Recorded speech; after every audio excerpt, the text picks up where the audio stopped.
This is Where We Live. I'm John Dankowski. From Ted Cruz's speech announcing he was running for president. It is a time to reclaim the Constitution of the United States. To Eamon Bundy talking about his armed occupation of a federal building in Oregon. Our purpose, as we have shown, is to restore and defend the Constitution. To President Obama talking about his executive orders on gun control. The recommendations that are being made by my team here are ones that are entirely consistent with the Second Amendment and people's lawful right to bear arms. It seems as though the Constitution of the United States is under daily scrutiny in modern American life. And of course, it should be. It's the foundation of our modern system of government. But just as obvious is the difference between the white powdered wig-wearing world that the Founding Fathers lived in and our smartphone world of today. The document itself is nearly 230 years old. It's been decades since it was last amended. It was written by men, yes, all men, who didn't meet that often because riding a horse to get together takes a really, really long time. It was written at a time when a real debate took place over how to count slaves as part of a state's total population. They decided that slaves count as 3/5 of a person. When a well-regulated militia meant guys with muskets, and the idea of an actual tyrannical king was kind of fresh.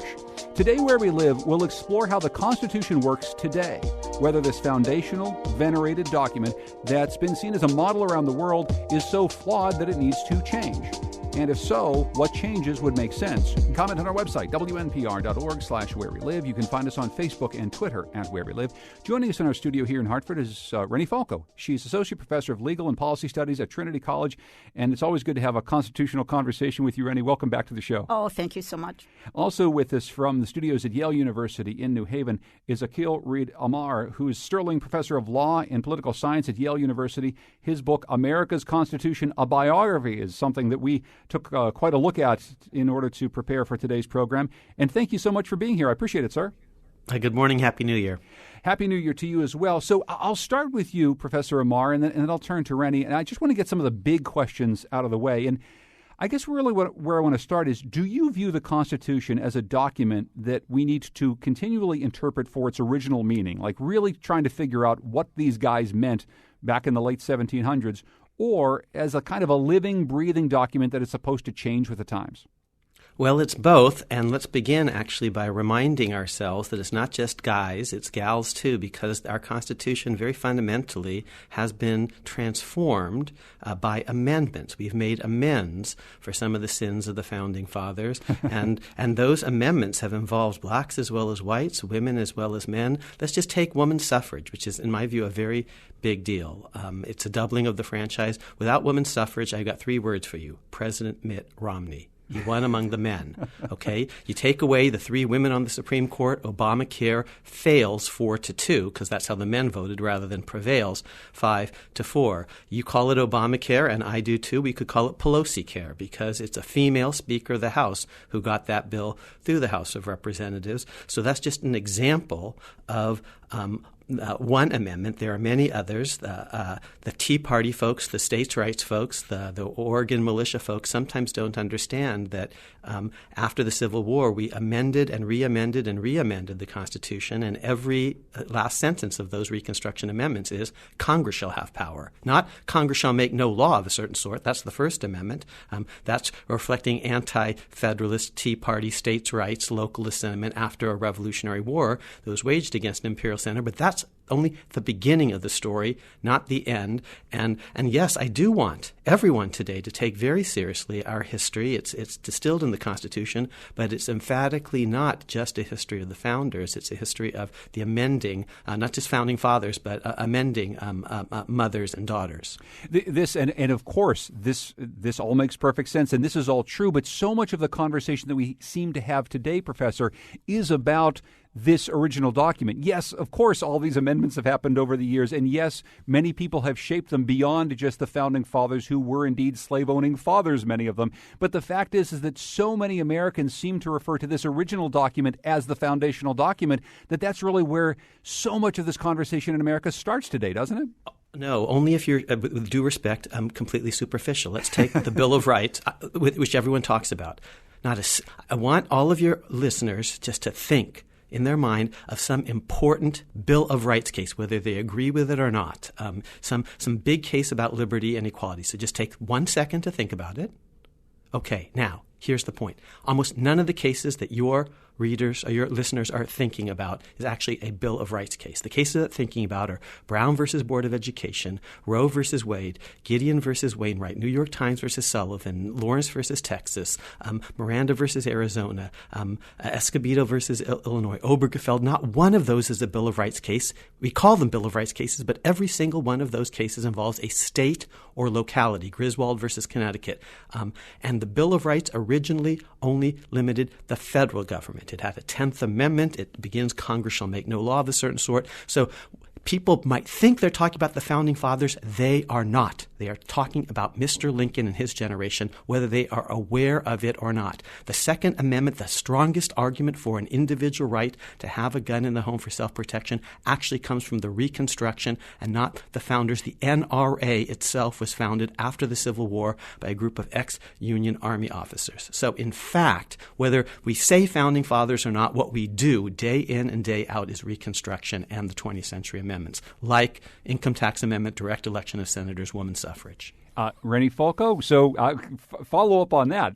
Okay, I have nothing to disagree with here, but I think an important point is that the controversies today, I think, are separate from what we really need to understand. And I'm not saying the controversies are not important, but it seems to me what Professor Amar said initially is absolutely correct. We need to have an understanding of what the framers wrote. I think it's a little more difficult to actually discern what the framers as a group intended, since they clearly all did not agree with one another. In other words, the Constitution itself came about as a result of compromise. There is nothing in the Constitution of note that didn't, at some point, have to be debated and ultimately resulted in compromise of one kind or another. And I think that's really important for people to understand, that even at that point, it was not a single-minded document that had one specific meaning and no other. And that idea of compromise was actually happily embraced by those who wrote it, that compromise is actually something that was seen to make a stronger document. And also of necessity, because you had disagreements. And the people who were at work, our framers and founders, understood that in order to have a document that would be ratified by everybody, no one side could get everything that it wanted. And I just think that's a very important point to keep in mind, because I think sometimes we talk about this as though there was absolute agreement at the beginning, and there was not. Professor Mark, could you pick up on that? Because this idea of compromise is another thing that seems to be lost in our current political discourse when we talk about the Constitution or, frankly, anything else. Yes, and Rennie makes an outstanding point. Here's the flip side. So not all and I'm a big believer in compromise, but not all compromises are in the end even decent. We could think about the 3/5 compromise that you alluded to and the compromises with slavery. Here's a really interesting fact about the Reconstruction, which I've mentioned, because I really do think we live in Lincoln's house. The house that the framers built fell. It was a house divided against itself because of slavery, and it fell. We call that the Civil War. We're now in the 150th anniversary, really, of the end of the Civil War, Lincoln's death. And here's what's really amazing. Let's take the 14th Amendment, this great amendment that says states actually have to abide by fundamental rights. So every one of the cases I mentioned involved states. Gideon versus Wainwright is Florida. Griswold versus Connecticut. Brown versus Board of Education of Topeka, Kansas. Miranda versus Arizona. So our Bill of Rights today limits states in really important ways. And liberals and conservatives both agree that the 14th Amendment actually should limit states in all sorts of ways. Every single Democrat in the Congress voted against the 14th Amendment, every single Republican except one person. His name was Joe Lieberman. No, that's just a joke. But every single Republican except one voted for it. Every single Democrat in Congress voted against it. And yet today was a total partisan vote, every bit as partisan as, say, on Obamacare. And yet today we all basically, liberals and conservatives, Republicans and Democrats, claim the 14th Amendment. So that's interesting. If you have questions or thoughts about the U.S. Constitution and how it is relevant today, what thoughts you have about how it might change to, be a more modern document, you can email us where we live at WNPR.org. Let's go to Fred, who's calling from Glastonbury. Hi, Fred. Go ahead. Good morning.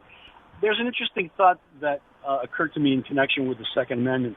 First of all, the Constitution is not written in stone. All you have to do is go to the Library of Congress. You can actually see the document under glass. But there is language of one of the founders, and that is Thomas Jefferson, that is written in stone. If you go to his memorial, you can see this language right behind his statue. And what that language quotes is that Jefferson, while he didn't believe in frequent changes in constitutions or in laws, he did believe that constitutions did have to change with the times, and he likened it to the idea of a man attempting to wear boys' clothing. And I would suggest to these people who think that the Second Amendment is completely enshrined and inviolable and unchangeable and eternal, they think about the fact that in Jefferson's world, Jefferson never would have tolerated the kind of wholesale slaughter that we see on today's streets in America based upon some sacrosanct notion of the Second Amendment. Fred, thank you very much. Rennie Falco, what do you say to Fred? Well, I do not disagree.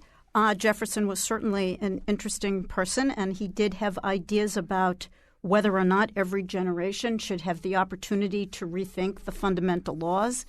And, the Second Amendment is obviously very controversial, especially today, right? The president is going to speak about it. And I think there's no question that when we think about any of the amendments to the Constitution, or for that, and understand what they really mean, beginning with the First Amendment, no amendment is absolute. In other words, it is not an absolute prohibition of any kind, and that in every amendment, as they have been interpreted by the courts and the justices have been called upon to make interpretations and to understand what the amendments actually mean. And I would argue, at different time periods in American history. So if you go back to the early part of the 19th century, we didn't have a lot of cases dealing with free speech. You fast forward to the beginning of the 20th century, and you did. And I think you have to place all of this in context, the Second Amendment included. Professor Amar, what do you say? So let's remember a few things about Jefferson. One, he lives and dies. He's aged poorly in the last 30 years. He lives and dies a slaveholder. He doesn't free his slaves. He founds a pro-slavery party that is almost the death of us. He says lots of actually silly things. He's actually a big gun guy, in fact, and revolution, and talks about the tree of liberty needing to be, manured with the blood of patriots and tyrants. So I'm not so Jefferson is up there. He's in the pantheon, but let's put him in perspective. I actually think that once we put something in the Constitution, whether it's the First or the Second Amendment, we should take it seriously. It was a disgrace that the First Amendment protections were not actually followed for much of our history. So that's a bad thing. Once we, the people, put something in the Constitution, and the question is what we've put in, but once we put it in, we should try to follow that or amend it away. Now, here's actually on the Second Amendment the good news. The good news is that the Second Amendment, rightly understood, is perfectly consistent with a very wide range of reasonable gun regulations.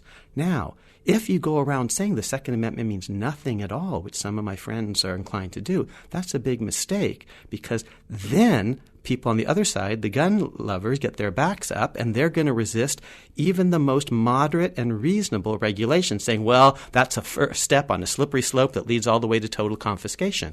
The best argument against that is no, it doesn't. The Second Amendment doesn't allow total confiscation of all handguns everywhere. Justice Scalia is not going to let that happen. The Supreme Court is not going to let that happen. The Second Amendment does protect a right of ordinary people to have an ordinary handgun in their home for self-protection. But once we've secured that basic core right, let's talk about all sorts of reasonable regulation that we can have that won't unravel the thing completely. Background checks, limits on the kinds of weapons, the kinds of ammo, the amount of ammo, waiting periods, and the like. Should that reasonable regulation take place in the form of an executive order? Well, this executive order, which I haven't read in great detail yet, but I've studied it a little bit over the last 24 hours, at least what's been said about it. It seems consistent with the congressional statute that's been passed and executive authority to implement all sorts of laws with regulations that a next administration is free to change. Regulations aren't the same as statutes. They're easier to make by a president. They're easier to unmake. I don't think they violate anything in the Second Amendment. If Congress had passed them by a statute, I think they would be easy and obvious. So the only question isn't really a Second Amendment question, but a separation of powers question. Does the president have the ability to do this on his own, or does he have to get a congressional statute? And that requires very careful examination of the regulation and the congressional statute. From what I've seen, he's acting in a way that's not prohibited by the statute. And when he says we're going to throw more resources at, and we're going to have a better database, we're going to be quicker about all these things. That's what executives do: is they execute, they administer the laws and prioritize enforcement. Again, I think I would agree. At least in terms of what I've read, I don't see anything that raises a constitutional question. We're in studio today with Rennie Falco, who's an associate professor of legal and policy studies at Trinity College, and Akil Reed Amar, who's a Sterling professor of law and political science at Yale University. We're talking about the Constitution of the United States. We're going to answer some of your questions and take some of your ideas about how it might need to change with the times. That's coming up Where We Live.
This is Where We Live. I'm John Dankosky. Today we're talking about the U.S. Constitution, how it's changed and how it's not over the course of some 230 years. We're talking about amendments, and we're talking about the ways to read the Constitution with Rennie Falco from Trinity College and Akil Reed Amar, who is from Yale University. His book, America's Constitution, A Biography, is something that we've been looking at to prepare for today's conversation. I want to get some voices into the conversation, including Ben from Wallingford. Hello, Ben.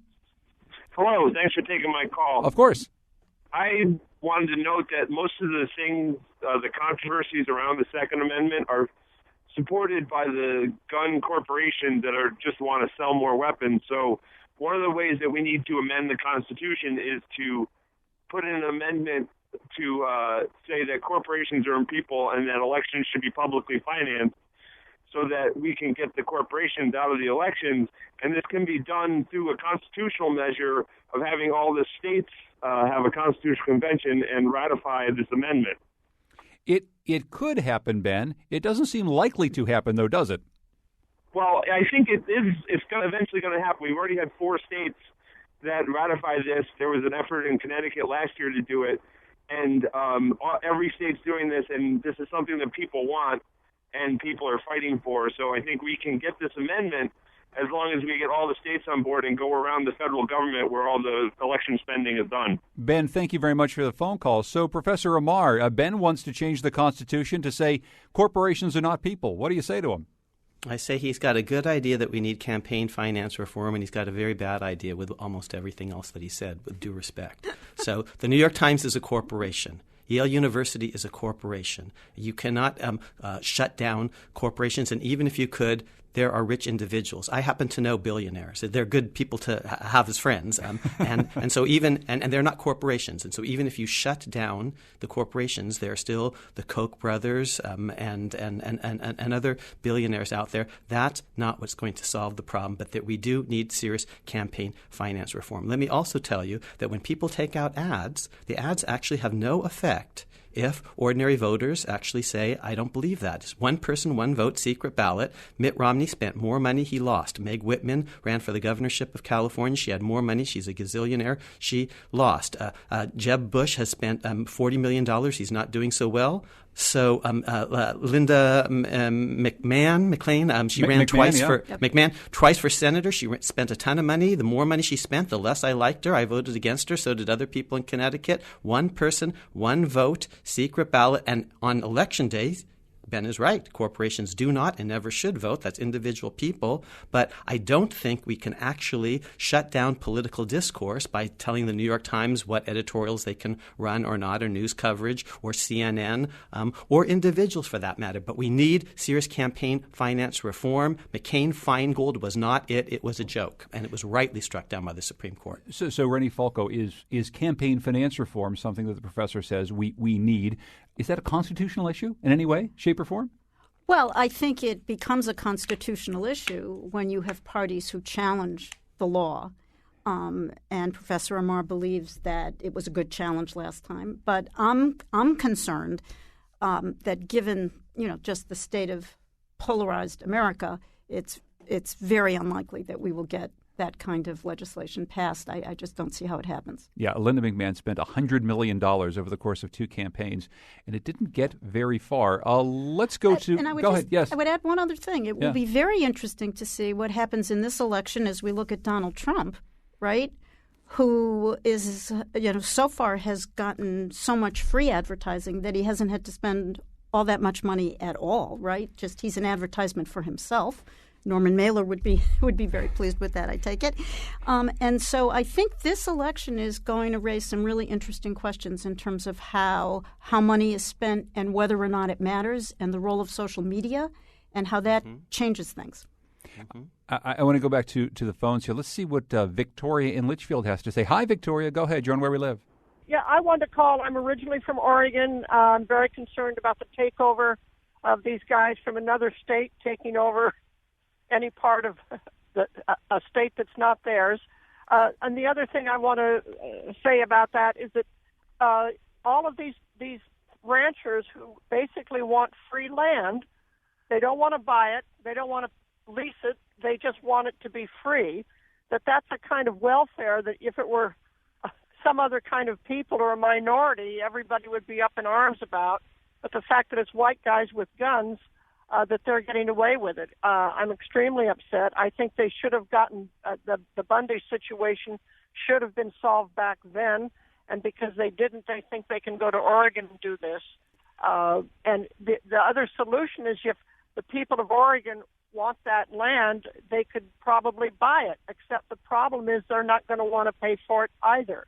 You're not going to find taxpayers in these states who are willing to pony up and buy the land so that they can then have, quote, the freedom to do whatever they want, which they aren't going to have anyway because of some of the environmental laws. Well, that's all I want to say. Well, Victoria, thank you very much for the phone call. And Rennie Falco, I'll let you take a first crack at this. This notion that we're hearing from Oregon, sort of out in the middle of nowhere. These gentlemen have occupied some federal property, and as we heard earlier, their purpose is to restore and defend the Constitution. They believe that the federal government has overreached in the way that it has claimed land rights throughout the West, not just in that part of Oregon. You hear what Victoria is saying. How does this play into our conversation today? Well, I think that this is a refrain that we often hear. I think that the federal government often is demonized. And actually, in the little break we had, we were talking a little bit about that the difference between, what goes on in the states and the authority that the states have due to our, federal system, the authority that the federal government has. But it seems to me that if you've got Ted Cruz telling these people to cool it, it's probably not the strongest case that one could make. But I think that it resonates with people because, from my perspective, I think that the federal government has been demonized, and especially during the Obama administration, that somehow the federal government is responsible for all the things that go wrong. And again, I'm not sure that's really the case. Okay, so maybe not all the things that go wrong, but Professor Amar, this notion that the federal government in large swaths of the West is seen by many people, including people who aren't carrying guns right now in Oregon, but just everyday people who think the federal government has exerted its authority over states' rights and individual rights too much. How does that play into how you read the Constitution and the role of the federal government? It takes us right back to what I said before about the importance of Reconstruction and the amendments. I'm from the West. I'm from California, and I agree with everything that Victoria said, except she said, and these guys aren't from Oregon. To me, that's not the issue. If there were Oregonians who did this with guns, I'd be equally offended. And Oregonians, since I am from the West, sometimes sort of react a little bit against outsiders. There are all these posters, "Don't Californicate Oregon." I'm a former Californian, so that's the one part that I would disassociate myself with. But yes, people with guns should not take arms against a duly elected government, and the federal government is duly elected. Now, if you just talk about the founders and Thomas Jefferson and all the rest, those are guys who took up arms against a central government. And so you're going to actually, if that's all you focus on, get it slightly wrong. Now, the difference, of course, is they took up arms against a king that no one voted for, who was a thug, and a parliament that no one voted for. But, you see, they took up arms against a central government. And that's what these Bundy types are doing again. But once you understand that our Constitution was amended, the founders' Constitution failed. And it failed because people took up arms against a duly elected guy, a tall, skinny lawyer from Illinois named Obama. Oh, I mean Lincoln.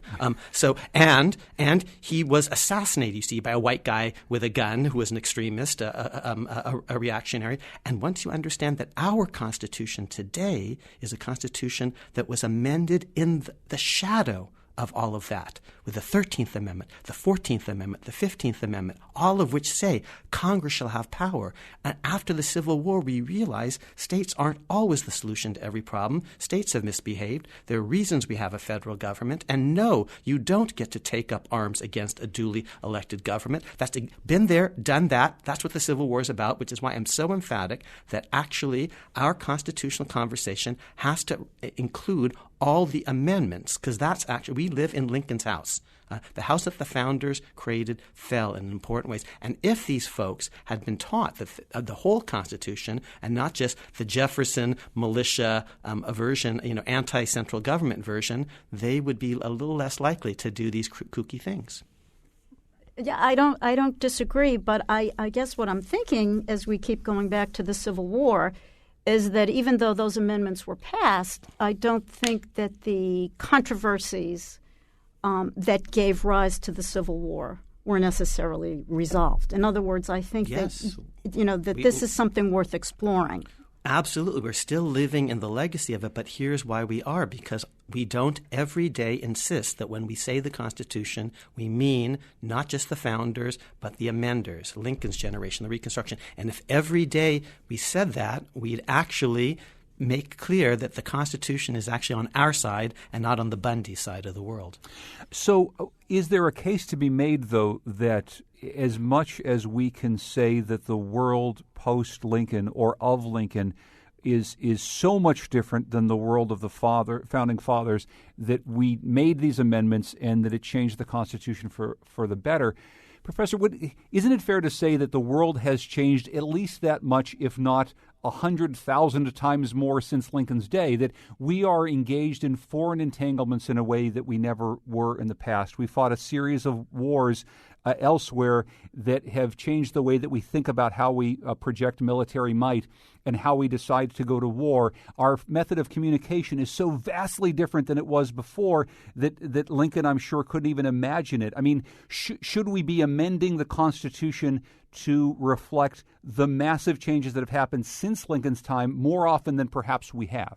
Great question, and let's begin by remembering the amendments that we've actually had, because here's a key point. They've added to liberty and equality and haven't taken away from liberty and equality. We added a Bill of Rights, and then we ended slavery and promised blacks political rights and civil rights, and then we enfranchised women, and we democratized the Senate. And in our lifetime, or at least mine, we got rid of poll tax disenfranchisement. We gave 18-year-olds the vote. We've added to liberty and equality, and it didn't stop with the Civil War. It's in the 20th century. I lived through some of those. Now let's do it again, once more with feeling. But now we actually know what direction we're supposed to go in. The direction of more liberty, more equality. There's only been one amendment that took away liberty and equality. That was prohibition. Didn't work so well. So one side says we should have an amendment that says marriage is one man, one woman only. We should have an amendment taking away the First Amendment and saying flag burning is unconstitutional or illegal, or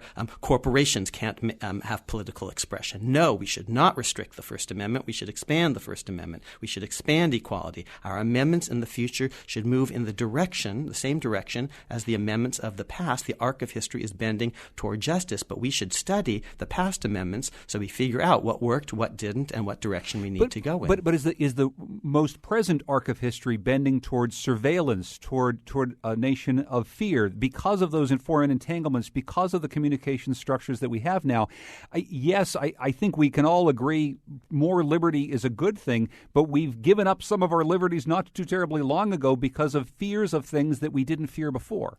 Brilliant question. If you asked me what has really made America free in our history, people would say the Bill of Rights, but as Randy said before, the Bill of Rights, the First Amendment, wasn't in fact enforced by courts for a long time. Here's what made America free for most of our history. This is chapter 1 of the book that you nicely mentioned, America's Constitutional Biography. Here's what made America free.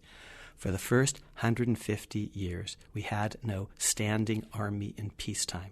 We had no military-industrial complex in peacetime, and we had vast oceans that protected us from the thugs of the old world, in Asia and Europe.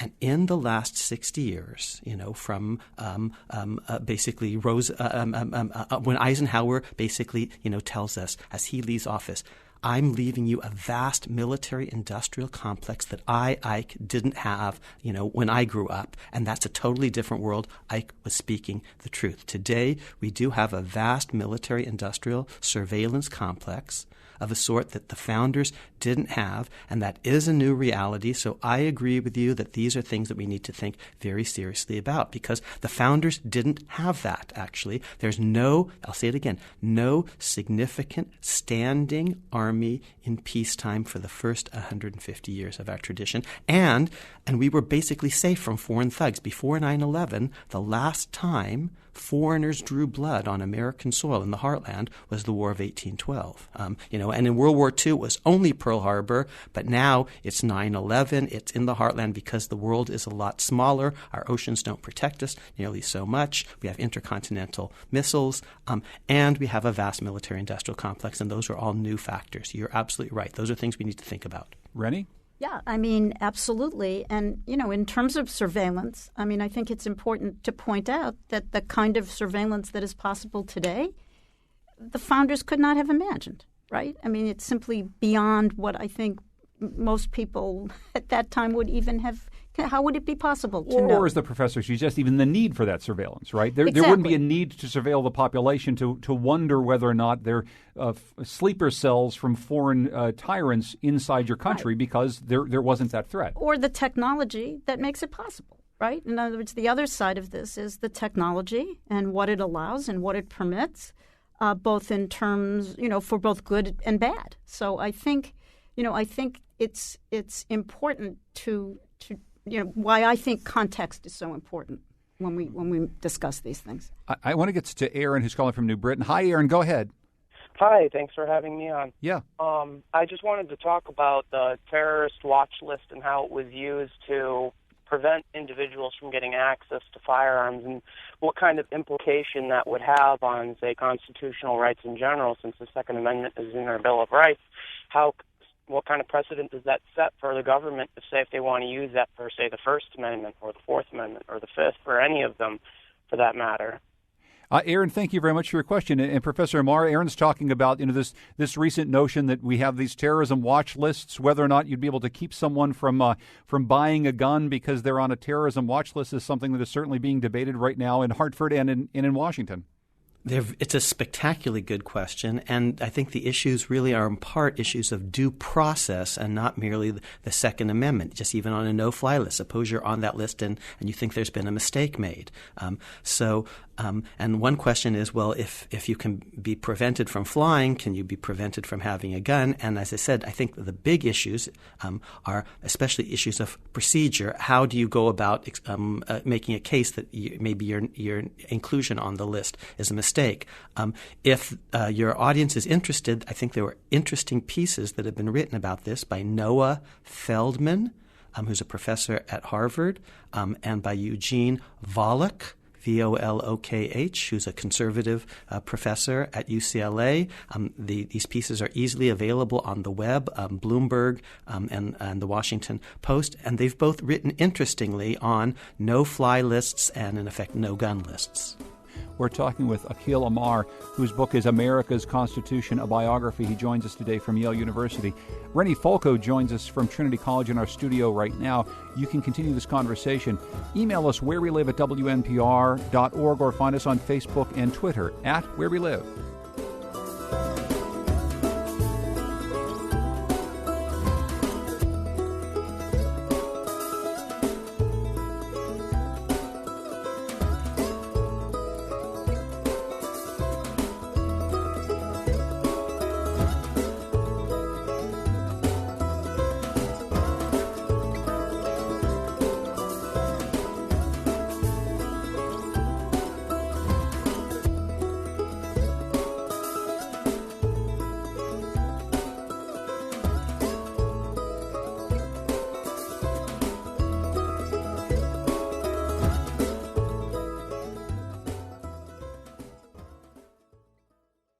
This is Where We Live. I'm John Dankosky.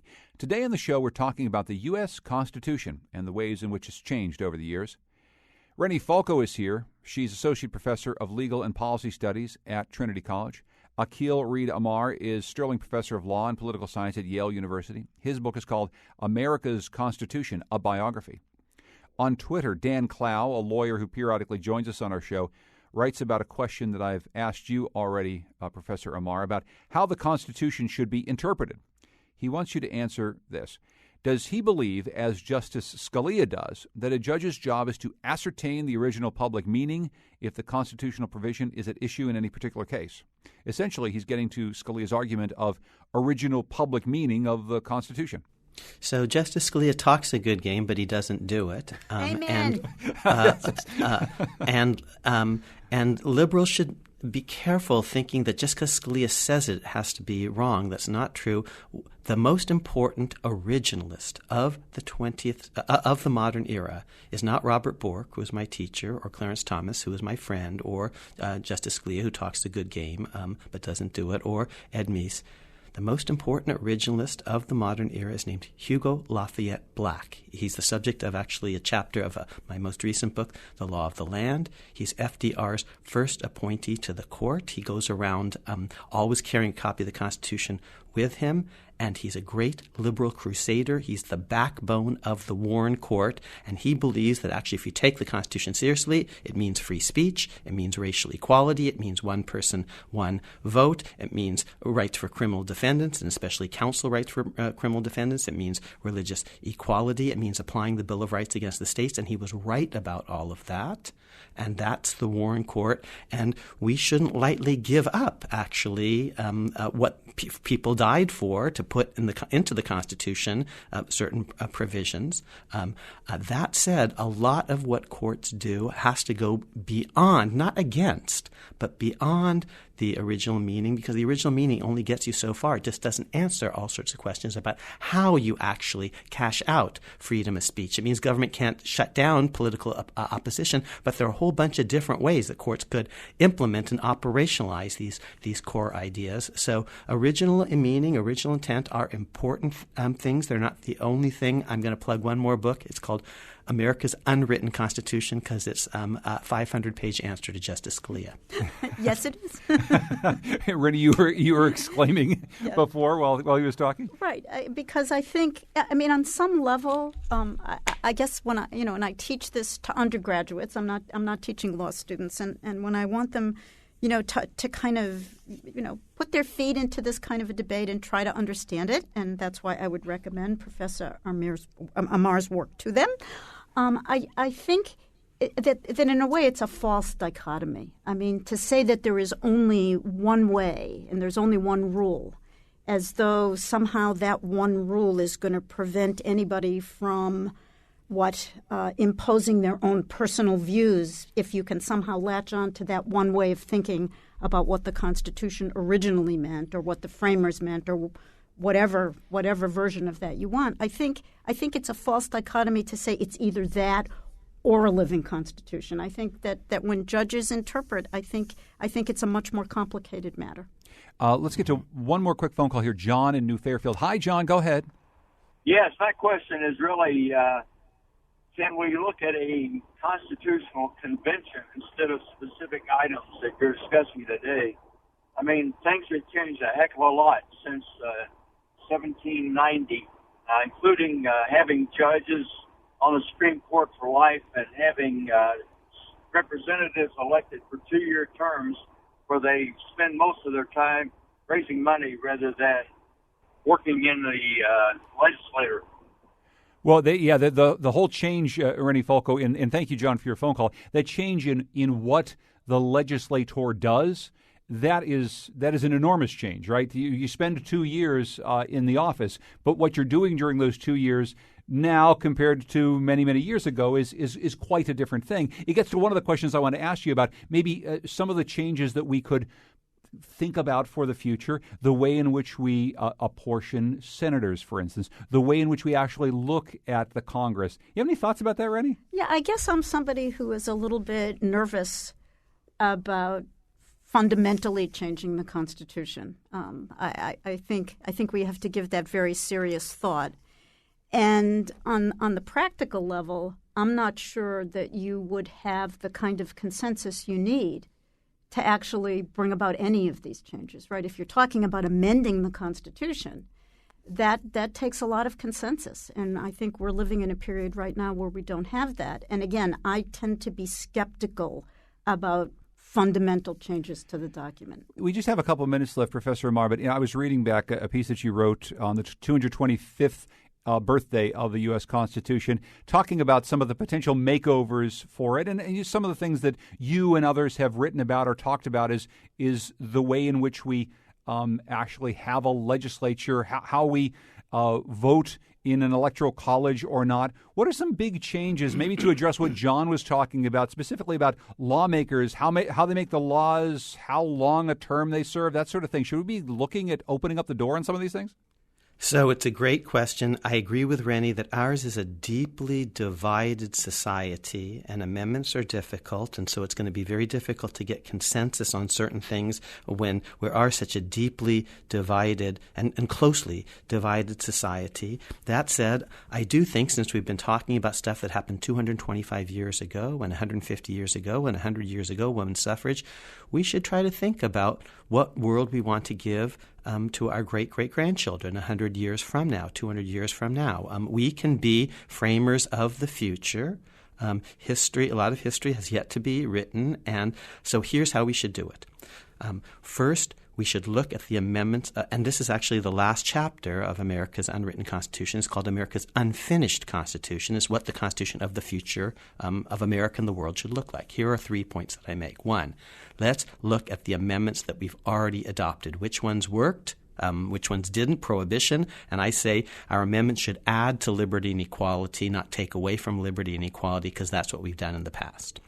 Second, both parties are going to need to be on board for any amendment, because you can't get something through without 2/3 of the House, 2/3 of the Senate, 3/4 of the states, or some constitutional convention. Both parties are going to need to be on board, so we have to figure out something that both parties could agree to. Third, let's look at states, because state constitutions have always been basically the farm system, the breeding ground of great new ideas, the laboratories of democratic experimentation. Almost everything in our existing Constitution, states did first. States had written constitutions first. States had 3 branches of government and bicameralism and jury trial and judicial review and bills of rights. States put their constitution to a vote, Massachusetts and New Hampshire, so the federal constitution did. States, many of them got rid of slavery first. They let women vote first. They let blacks vote first. So let's look at what states do, and that may provide us some ideas. Here are a couple of ideas that actually pass the test. It's possible to imagine direct election of the president because that's how we pick governors. States don't have electoral colleges.